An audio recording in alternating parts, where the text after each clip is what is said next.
Sometimes it feels like your business is going 100 miles an hour, barely keeping up. Dell Technologies advisors have the tech you need to get past whatever's in front of you. Call an advisor today at 877-ASK-DELL and do more with modern devices and Windows 10 Pro. This is MuggleCast, episode 10 for October 9th, 2000. Ben. It's 1:15 in the morning. It's Sunday night. Just get on with it. I know, I want to go to bed too. This is my first time editing. This is taking all day. What is wrong with you? I'm falling asleep right here. Me too. The music's running out. Quick, hurry. Oh, jeez. Okay, this is episode 10. Please enjoy. Welcome to MuggleCast, everybody. This is a milestone episode, episode 10. I'm Ben Shane. 8 to the Andrew Sims. I'm Kevin Steck. Yeah, so this is our 10th episode. We've been around for 10 weeks now. Our first episode was back on August 7th. I'm sorry to interrupt, but I forgot. It's only 3 of us today. Because we're going for that classic appeal. I'm Kevin Steck. Yeah. Yeah, that there's no Jamie Lawrence, no Eric Skoll, no Laura Thompson. They're all unable to make it, so this is a throwback episode. I like this. Before we get into too much reminiscing, let's go to Micah for this past week's news. Alright, Ben, on Thursday, thanks to Warner Brothers, MuggleNet fans were given special access to a Mad Eye Moody website. More of these on different characters are expected in the weeks to come. GobletOfFire.com has been updated with additional pictures and biographies for all the main characters in the movie. And Electronic Arts released a website for the Goblet of Fire video game. In order to have complete access to all of the site's features, you have to work your way through a few challenges. On Friday, it was reported the latest issue of Expose magazine would contain a huge feature on the Goblet of Fire movie, including interviews with Rupert Grint, Emma Watson, James and Oliver Phelps, and David Heyman, amongst others. There are also additional interviews posted on MuggleNet's main page with J.K. Rowling, whose book series just eclipsed 300 million sales mark, and Ralph Fiennes, the actor who portrays Lord Voldemort. Wrapping up the movie news on the morning of October 29th, Kids WB is set to air Spellbinding Secret Saturday. This program will detail how certain special effects in the first 3 movies were created. Possible additional scenes from the upcoming film may be revealed. Of course, there are plenty of screenshots, videos, poster scans, and calendar scans over on MuggleNet's main page. Finally, at the release of the German translation of Half-Blood Prince last Saturday in Hanover Railway Station, an overeager 24-year-old man couldn't bear to wait in line, so he made off with 6 copies of the book down the crowded platform. An officer claimed the man said he couldn't wait to find out who the Half-Blood Prince is. First of all, buddy, the book has been out for almost 4 months. If you can wait that long, you can wait 30 minutes to get your own copy. And 6 copies? Wouldn't it have been easier to just steal 1? Jeez. That's all the news from our news center in New York for this October 9th, 2005 edition of MuggleCast. Back to you guys. Thanks for that wonderful insight on this past week's news, Micah. So, guys, this is our 10th episode. We've come quite a long ways. We've been number 1 on iTunes, been getting 50,000 plus downloads. Andrew, a week? What are your thoughts, buddy? My thoughts? Oh, they are great thoughts. We started this on August 7th. We've grown so much. You want to hear a fun fact? It's going to make you have fun. If you look at this iTunes list, right now, I think it looks like we're number 28. There is not one podcast ahead of us that has not been promoted on the main page. So basically, we're number 1. That's what I'm trying to say. The number 1 unpromoted podcast. Pretty much, that's pretty much it. Yeah. So whatever, It's Adam true. Curry. They just won't Take that, won't give us Al credit. Franken. Whatever, Family Guy. Yeah. I think Steve Jobs is out to get us. Yeah, probably. I'm still very surprised that they didn't promote us when they released the Harry Potter iPod. That too. That was very disappointing. Oh, well. Steve Jobs. I'm a Windows person. Yeah. I don't like... Whoa, you're trying to get us thrown off the iTunes Music Store. Yeah, quite a few things have happened since we started this show. For example, the time we actually did get thrown off the iTunes Music Store. It's true. That is true. that was kind of mysterious and strange. And then yeah, we've it had worked quite a out. few people on the show. I don't know an exact count, but I'd just like to take time right now to thank everyone that's participated, including all of our listeners and everyone that's ever sent us a question, sent us suggestions. I'd like to encourage, keep sending us your comments, your questions, anything, because we like constructive criticism. We want to keep the show, we want to make it progressively better. And when we make an error, please call us out on it. We apologize for last week's episode. We had 1 or 2 errors. Not many. But Definitely. I was adding up the stats last week, see how many downloads we've had. We've had close to 500,000 downloads of all the shows combined. Yeah, if you think about it, I mean, we only have the stats starting from, I think, episode 6. And, the beginning of September. Yeah. We've been getting, it's just been great. Super. Close to 500,000. Yeah, and... Well, I mean, to put into perspective, we've had to get a separate media service just for the podcast, just to host it, because it was killing us. And we originally used another Our media delivery place that was completely free, but for what it was, I like to thank them too, because for what it was actually pretty good, and it was excellent. It was excellent, but it they wasn't. Just couldn't support the amount of users. Well, the problem was the speed was and slow. they didn't throw us off or anything. Yeah, and the downloads were taking quite a while, and things have changed since the very first episode. For example, in the first episode, we used a program to record everyone at once, and then we found a way to make the audio better quality, how we're converting it, turning up the volume. So I think everyone would agree that even though sometimes the content has been a bit shaky, that progressively from the first episode to even last week's episode, the audio has been getting actually better. Which is... Yeah, until this week's episode when you edit. Yeah, this week Andrew is taking a break. He's going to be down at the shore. Thank you, Ben. So last week when he said he never gets a break, he's lying. This is my first show. I'm giving him a break. I think I've edited 12 shows together total. And, so 12? It's well overdue. Yeah, between the special episodes and the normal podcast, I mean, you've been editing when quite Ben a is bit. here, we'll actually be we're either, I don't know if we're gonna do behind the scenes, an actual video of how we make it, or it's just gonna be an audio version. I think people would appreciate a video version. When Ben is I will be at Andrew's house on November 9th. So those who want to greet us, meet us at Philadelphia International Airport. Yeah, let's have a meetup. On November 9th at 6:30 p.m. Let's do a meetup right there. It's the lead. I'll be wearing a I'll wear my forget it. Just look for my face. What will you wear? Your T-shirt? I'll wear my broken MuggleNet T-shirt, the one my mom destroyed in the washing machine, for you guys to. Your broken? Yeah, one? my mom washed it, messed it up. I'm not really surprised. How did she mess it up? I don't know. The emblem on the front is all smeared. So. Oh, warm water. Or something like that. It bled. So guys, yeah. I know nothing about wash. So once again, Andrew and our ideas were that we're going to make Ben and Andrew's premiere journey. Yeah. And make a little podcast. Okay, can I just go over this real quick? And actually, we are gonna set. Andrew, take it away. We are gonna set some new standards in podcasting. We will be the first to podcast from Philadelphia International. We will be the first to podcast from a train going from Trenton, New Jersey to New York City, New York. But we will not be the first. Now, are they going to allow you to videotape? Oh, no, we're just podcasting. I'm going to buy an iTalk for the iPod. Oh, podcast. Yeah. Oh, at the airport. Oh. For the airport security as well? Yeah, they won't care. Whatever. Yeah, see, that's what I'm wondering. I wonder if security It's like will a music player. I'm sure if you get permission, doesn't they'll let matter. you. We're going to be in the terminal or whatever. I don't know. I've never flown before. Yeah. Right. I thought you said record No, I'm going to be recording while I I walk through the metal detector and going on the plane. Do you think they'll allow that? Just kidding. Yeah. Send your iPod on through the metal detector. What is this guy doing talking to himself walking onto an airplane? Maybe he's a bit crazy. Ben, the plane was you were going to be there too. Well, you can't go through the metal detector because you're not going in the airplane. Right.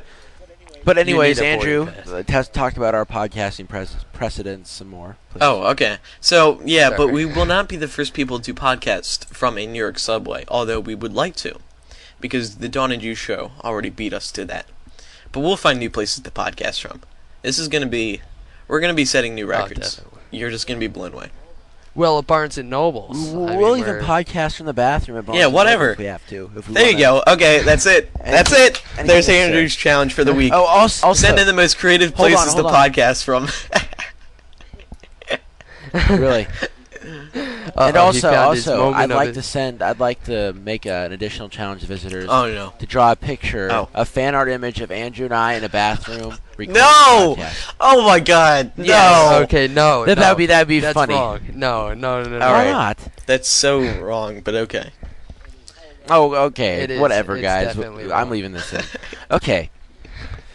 So, since it's back to just the original three this week, what do you guys want to talk about? I mean, I'm pretty much open to any type of discussion. Well, there's been So a- the first thing I'd like to mention is that we've seen about 65 billion trillion quadrillion to the infinitieth power new pictures from the calendars: the German calendar, the Dutch calendar, the Norwegian calendar, the Czech calendar. No, not really all those countries, but there's been calendar pictures everywhere. So, what do you think about what we've seen, Andrew? What do you think about it? Okay, actually, have we ever seen this many pictures prior to a movie release? I think we actually did with Prisoner of Azkaban. We probably saw more. These- just as many, at least. No, I don't think so. Not this quality. Yeah, well, quantity. I don't know. I think with I'm well, thinking, I Well, remember yeah. one time there was a load of pictures that came in with Prisoner of Azkaban from the calendar, actually. So I don't know. I think it's been pretty much even. I think from it's what I've been overwhelming. able to assess, but I mean, look, we have so many pictures.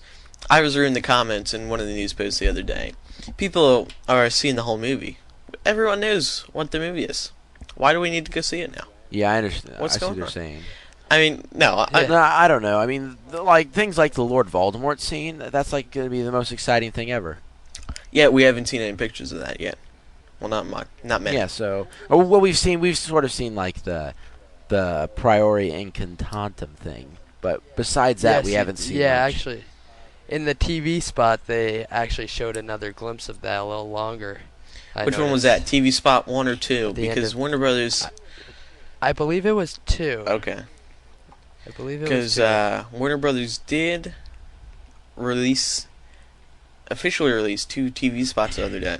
Great quality now. Originally we just had scanned or people recording it off their TV, which did not turn out as good. Which we appreciate, of course. Yeah, I I mean, guess. Right. people being ready with the.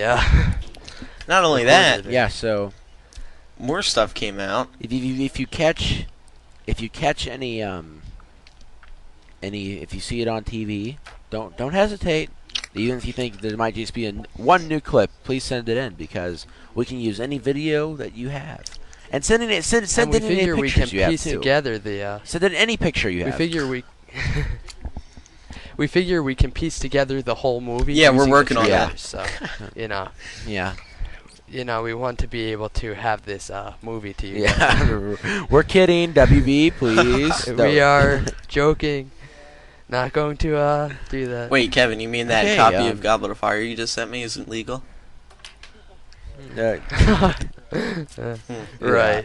It was actually in TV spot 1 Mm. that the longer Thanks for clearing that up. scene was Well, in Kentucky. yeah, there's been like tons of other news too. What about this MuggleNet exclusive Mad Eye Moody mini site that we just put up today? We linked to today. Well, not What do you think, today. Andrew? By the time Kevin, whoever. by the time somebody listens to it, it's going to be a few days old. Don't date the Yeah, show. that's true, but- There's secrets on this There site. are. I know that. So we need people to be looking Not around. many, for those. but some of the things you look at, you'll notice it's kind of suspicious. There. Like, There has to be well, secrets. you pointed one out, Kevin. Oh yeah, with the Mhm. the belt buckle in what was it? The download I section. do not know. I'm going back to it right now. But nothing really happened, though. Right? Yeah. Maybe it's because they're still setting it up. Yeah, well, you would have thought. I mean, the game section is still coming soon. I think what's really Yeah. weird is that there's 2 things that say constant vigilance on them. And you mouse over each one, and it goes back and forth. I think there's something up with those. And then there's a book in one of the sections as well that says that. Yeah. Yeah, So- what's up with that? I don't know. What's up with I that? don't know. I think this side actually Yeah. looks pretty cool. Mad-Eye Moody, speaking of him, we've seen like a few posters of him and stuff, and I think he's really going to fit the part. At first, I didn't like the guy, Brendan Gleeson's stature per se, but now I think I actually like the way of what we've seen in the trailer, the way he portrays Mad-Eye Moody, and that it's Yeah, going to turn out to be pretty good. he does seem pretty good, but he's not the way I envisioned Well, him. I mean, I it's- envision him to be a little bit skinnier in my I mind. do too. Actually, yeah, skinnier. I and think more what we've scarred. learned from I thought his Yeah. face was a lot. I more think what we deformed. learned from WB so far is that you can't expect the characters to look as they did in the books. Because look at Crumb. Yeah, He's got semi-long That's hair. In the movie, he's got shaven head. Well, look at Ron. Ron was supposed to be tall, Forget him. tall and skinny, and now we have this stocky Rupert Grint. Yeah, so I don't know. I think the actors really do fit their characters pretty well, though, and they've chosen some really good people for the movies. Even though they may not be 100% true to the book, they still fit their characters. I'm really very, impressed very by well. Rita Skeeter, who is played. yeah, she looks Right. excellent. Very, very well. What's She's one Okay. of the only characters that is the way I saw her.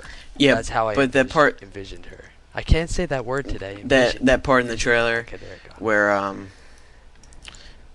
in the TV spot, I believe it is, she asked something to Harry. That was when I really saw that she was great for the part. Nice. Well, is there anything else you want to talk about? I mean, we've seen quite a bit of news about Goblet of Fire. It's just Goblet of Fire mania everywhere. That's pretty much it. Yeah, posters, mini site, video game site. Yeah, the video games What? site came out too. There was actually Yeah. some. There's been confusion, and I think Amazon.com is the one to blame here. Everyone's been saying, and I think it stemmed from Amazon, that the Goblet of Fire video game would be coming out on November 15th, when in all reality, this entire time, I was told by a rep at WB that it's coming out actually on November 10th. That is the worldwide release date, on sale date.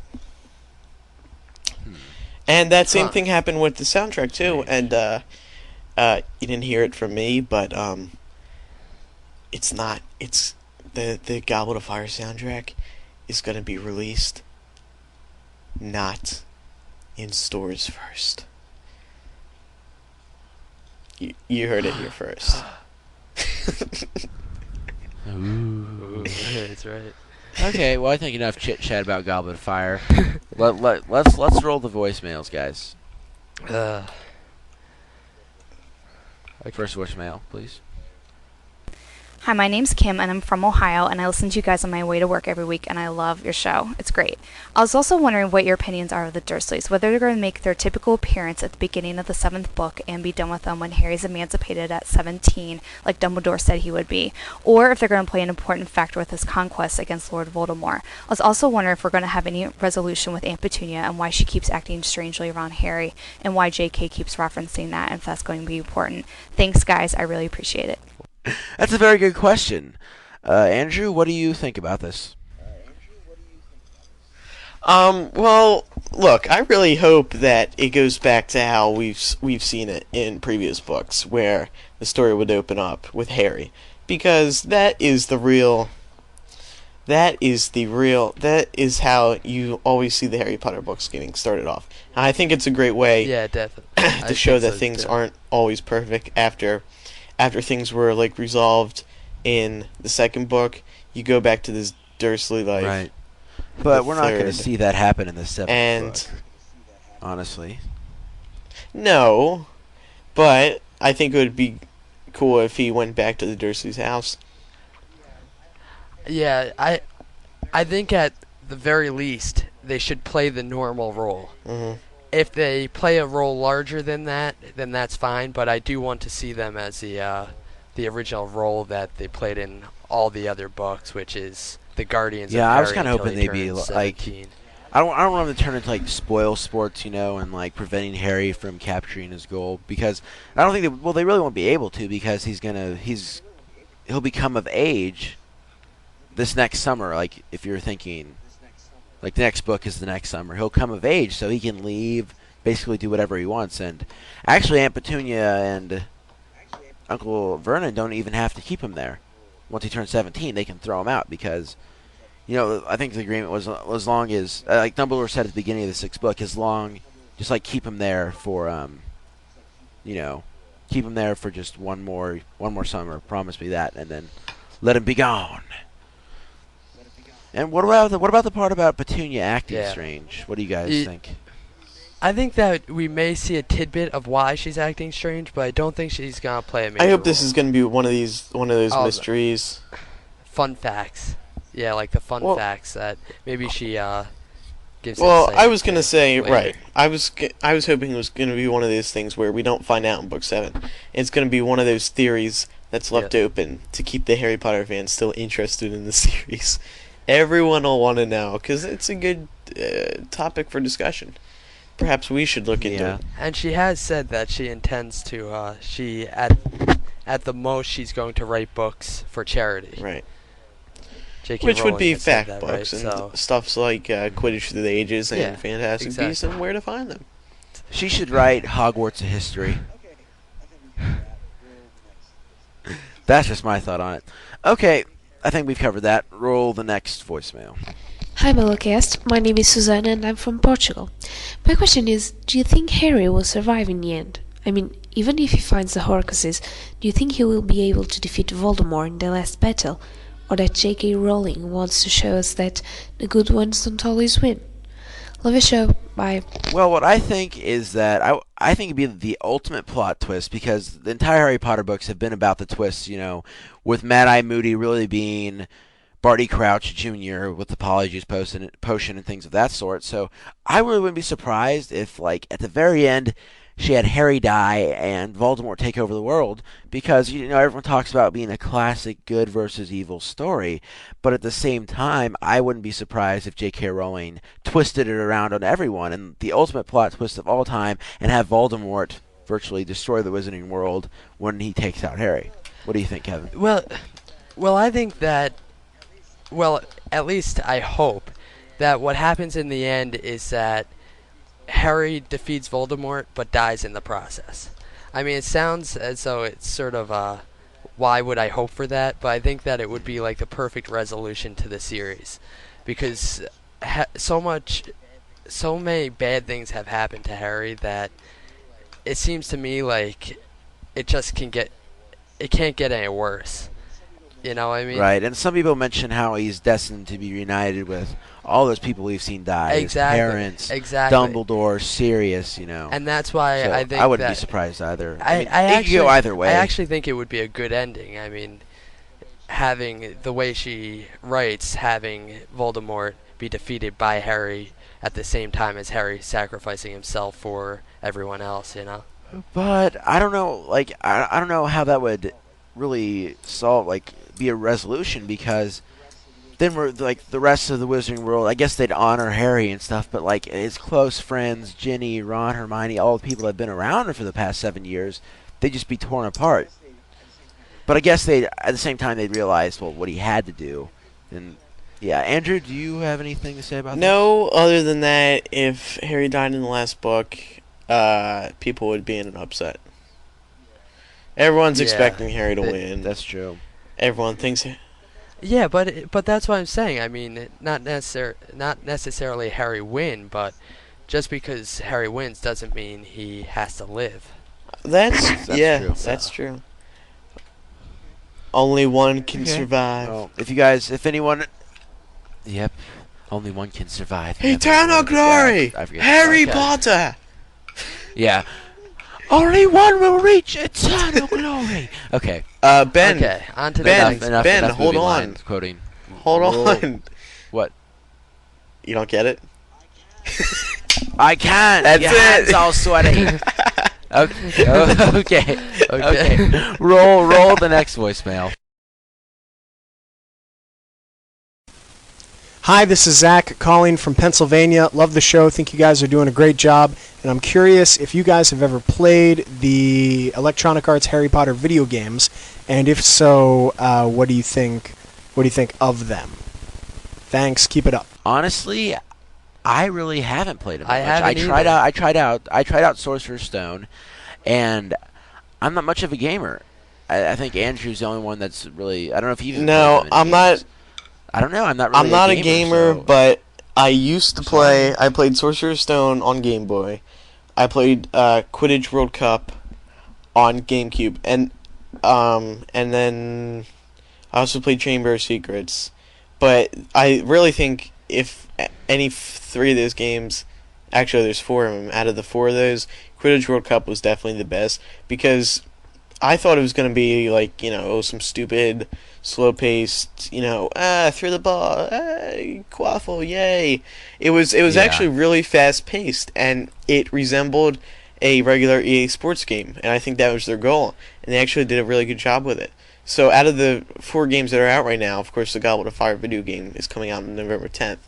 Out of the four that are out, I would right now recommend Quidditch World Cup. Although, go ahead. What do you think about Goblet of Fire video game? What do you think about the rating? What's it rated? I never caught that. I don't know. Did it get rated yet? Oh, it's E okay. For well, there you go. Yes, it's so E it for doesn't. everyone. So there you go. It doesn't resemble the movie. If it did, in any way, shape, unless or form. the Well, okay. What I think about the video games is when I played Sorcerer's Stone, I didn't really attract me that much because I wasn't really into hopping around Hogwarts Castle finding that didn't resemble the books Birdie at Bots all. every flavored beans. Yeah, that sort of just was sort of a turn off. But I've known other people such as Damon. He works at MuggleNet. He played the third video game on PC, and he thought it was absolutely terrible. So, and I typically trust his opinion. So, he wrote a review about it. It's probably still somewhere on the it site, still is. But yeah, he said that it wasn't. He didn't think it was a very good game, and especially in comparison to the first two, because it was just so easy. And the things about games are supposed to be a challenge, and if it's not really. I think they're realizing this. fun. That's why they're going for a more of a movie resemblance with every video game. Look at the Goblet of Fire one now. Their faces are actually in the game. The faces of the actors are actually in the game. Yeah. So, which is sort of creepy.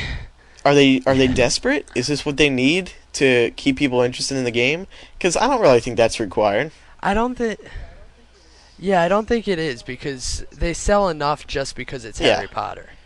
You know, I think they're just trying to have a different approach. After making, 3 or 4 games actually 3 games which are based upon the same premise. You tend to want to start something new. Right. So. Well, I hope it's good. So. Actually, can I just make a? Electronics Arts, I know you're out there. If you'd like to give us a preview copy, we'll review it on the show. I promise I'll give you a good review. Yeah. Give us every copy. DS, PSP, GameCube, PS2, Xbox. And give us an Xbox. Give us a PS2. Give us a GameCube. No, yeah. I'm sure. I'm sure they're listening right now. No, but if they do want to send us a copy, absolutely, we'll review it. But we'll review it honestly. I know. I'll give it a positive review. Don't worry. I'll plug it. I like free stuff. Yeah. Okay. Okay. You like free stuff. Oh, geez. I like free stuff too. Okay. Next voicemail. Hi, MuggleCast. This is Michael from Minnesota. I really like your show. I was just reading Book 5, and I noticed once again how Aunt Petunia turned pale and got scared when the dementors were mentioned. Is it possible that somewhere in her past she was attacked by dementors, and possibly that is what made her hate the magical world in the first place? And if so, do you think this could affect anything in Book 7? And that's it. Thanks. Well, that's a really good question. I think that since she grew up in a wizarding household, her sister was a wizard, and she may have heard about how creepy and how scary and how frightening and how basically these creatures just suck the life out of you, and that's why she may have had the paralyzing look or the look of fear in her eyes. That's just my take on it. I have no Andrew, take on it. Do you have any thoughts? Well, I think that it's exactly what you said. I mean, she hates a wizarding world because she was different. Well, she wasn't different, but she was normal in her family, and her family held Lily above herself, in her mind at least. So she was jealous of that, and because of that spawned her hate of the wizarding world, you know. What if? I agree. I think. But that's really well, like how did what Petunia find out about these dementors? Because she said that she heard him. She referred to Harry's father talking about it. Isn't that what? Yep. What happened? Oh, okay. Because I thought it might have been passed referred along. to Harry's father talking Passed to her. along by Lily. But although Mike does have a point. I mean, she does have some large reaction to the mention of dementors. A larger reaction than you would expect from someone who hasn't ever hates seen one. wizards. You know? Yeah. I mean, you would think that if she has such a big reaction that she had seen one before, and if so, where? You know. Well, she didn't see it. She felt the effects. Yes. What if per se, Petunia and Lily actually, Petunia is afraid of them because of Lily's death? Because Petunia was Lily's sister, so what if they really were close? And yeah, but why would she be afraid of it because of? Because she death? liked Lily. Well, I think there may be a hidden source of bitterness here. Is that Lily was always the favorite child because she was a witch, and what happened was that this witchcraft, this thing that she grew up hating, is what killed her because she was killed by the evil wizard Voldemort. So it may be that she loved her sister, but she hated what she was practicing. Yep. Yeah. Do you guys think that makes Definitely. sense? Yeah, that makes sense. Definitely. Okay, and about it having an effect on Book 7, I don't know. I think it's in the past, really. I don't know what effect it'll have, except the fact that Petunia may actually have some other type of connection to the wizarding world that we don't know about. But beyond that, It's all speculation. I don't know. Exactly. Okay. Okay. So roll the next voicemail. Hey, my name's Rachel, and I'm from Manchester in England. First, I'd like to say what a wicked job you're doing, and I think you all rock, especially Jamie, because he's English. Alright, my question is this. Joe Rowling has already said and confirmed that the last word in Book 7 is Scar. Do you think that this gives away any bearing on whether Harry dies or stays alive in the end? Because some people I know have taken it as Harry's scars fading away, meaning that Voldemort's defeated or something, but I'm not honestly sure. What's your take on it?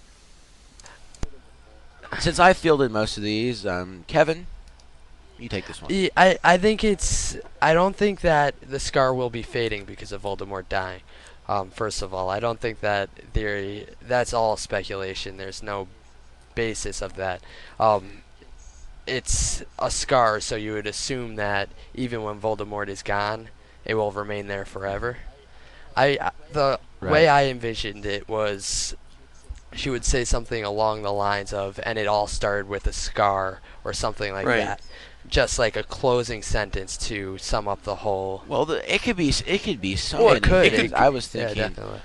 Me and one of my friends were just sitting around thinking of like funny ways the book could end, or just things like Hermione says something like, "Harry, where's your scar?" or Voldemort stands over the boy that he just murdered, the one with the famous scar. You know, just something. It was more elaborate and more fluent when I originally typed it out and thought of it than it is now. But the point is, like, there could be so many endings. Or what if good or what so if it's I not? don't think it's fair to speculate about what it is going to be when there's literally a If trillion J.K. things Rowling it could would be. tell us that and say, okay, yeah, it is going to be Scar. That's the last word.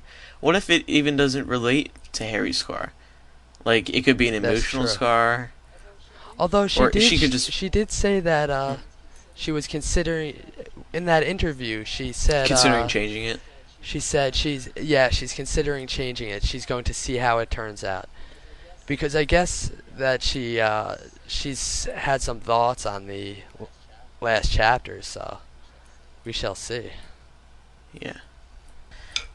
Next question. Hi, my name's Kiki. I really enjoy the show and all its humorously intelligent discussions.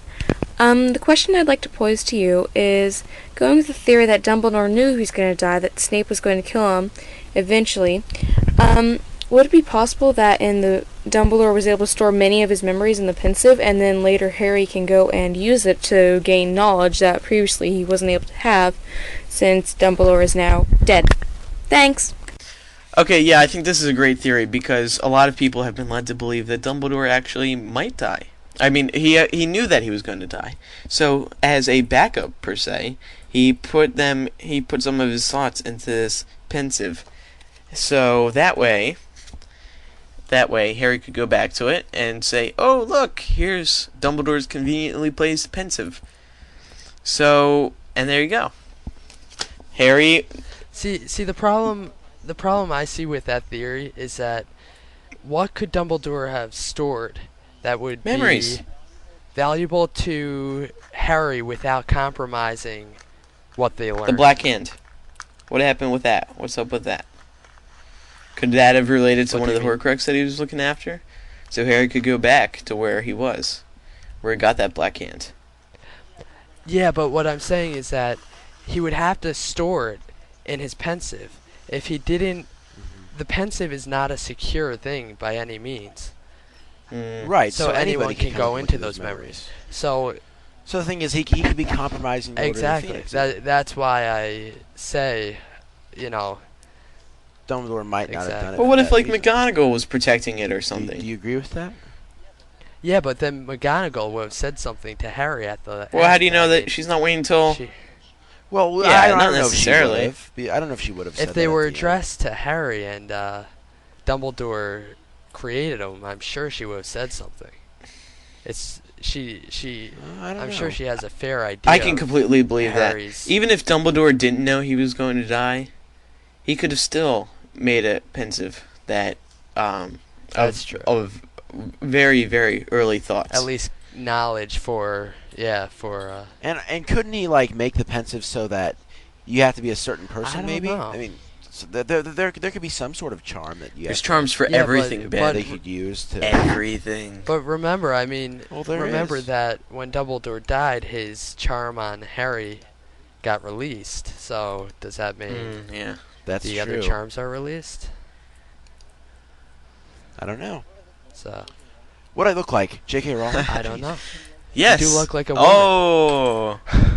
Oh, burn. guys, come on. Okay. So, do you guys have anything you want Yeah, to talk actually, I about before we do. wrap this up? Okay, so we have a few challenges for Okay, people then. this week. Just in case one doesn't tickle your funny bone, we'll give you another one. So, the first one, let's have 3 this week. So the first one is to come up with the most unique places you think we can podcast from in New York City. And if we like your idea, we'll definitely do it. Me and Ben will go anywhere in New York City. Well, okay, wait a second. Almost anywhere.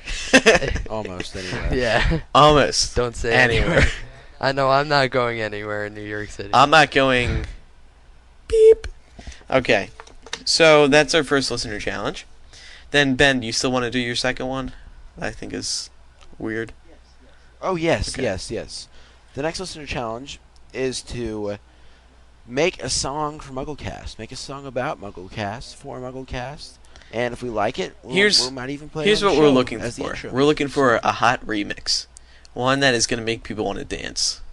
Catchy stuff. Take stuff you've 110% permission to go pull out stuff from all the past shows or even this show. Funny lines or whatever. Just make a remix. For those of you who can do that. Yeah, definitely. Something about MuggleCast. Yeah. Just for us. Okay. Oh, also, this week's edition of Spy on Spars. Yeah, it's a very detailed way. Yeah, I'm excited. This is the best one yet. He did it just for the show. You read it. It's the best. Okay. Watching Joe Gandolfi representing Knott Hall in the Mr. ND pageant. 8:30 at La Fortune Ballroom on the 2nd floor. I'm there. Let's go, guys. Andrew is watching the Mr. Notre Dame pageant Me? right now. Oh, it's some pretty intense stuff. No, I mean Emerson. Sorry, Andrew. You're not that cool. Emerson's watching the Mr. Notre Dame pageant right now. That's so cool, I guess. I think that wraps up this week's edition of Spy on Sparks. For all of you out there who keep wanting Emerson on a podcast, live show. Be there, New York City, November 12th. Don't miss it. Everyone should come out because we're going to be meeting everyone afterwards. You're going to be able to see us do the show live. We're going to give you guys this, and we're going to go eat it. We're going to go eat it at Chili's. Chili's paying for us all. No, we're going to eat. We're going to eat I don't know. at whatever the closest place is to the Barnes & Noble, because we're going to be hungry. Whatever the closest place is. Or did I say McDonald's? Okay. Not McDonald's. I don't eat McDonald's. Not McDonald's. Also, one last thing. We're also going to start running comments from you guys, audio comments, at the end of the show. So send those in to voice@staff.mugglenet.com. Put in the subject line, comment, and then we will maybe air it at the end of the show if it's good enough. We like comments. Okay, so I think that pretty much concludes this week's edition of MuggleCast. It's really a throwback. We're back to the original 3. Next week, we'll probably see some of the other guys poke back in.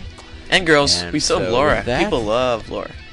Yeah, we still have Laura. Guys and girls both. We're not Laura should be sexist good here. with the audio by next week. Yeah, for those of you who are wondering why her headset wasn't the best, she was actually using the headset or the microphone built into her computer, and it made this really loud humming noise, and I had to get rid of it, which made her sound quality bad. So yeah. Okay, enough explanation, boys. Sorry, I got carried. So, once again, that wraps up episode 10 of MuggleCast. With all this in mind, I'm Ben Shane. And I'm Kevin Steck. So, if you have any questions or suggestions, just shoot us an email. Do any of that stuff. And we'll see you next week.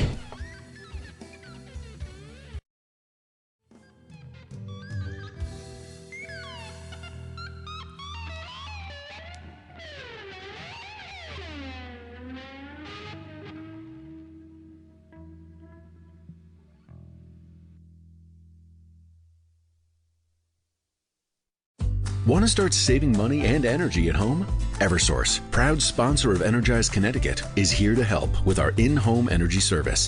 For just $50, our certified technicians will give you a unique home energy score and conduct on-the-spot services. Plus, you'll get rebates and incentives on efficiency upgrades, like improved insulation to stay comfortable and save money all year round. So don't wait. Go to eversource.com to get started today. Paid for by a charge on customer energy bills.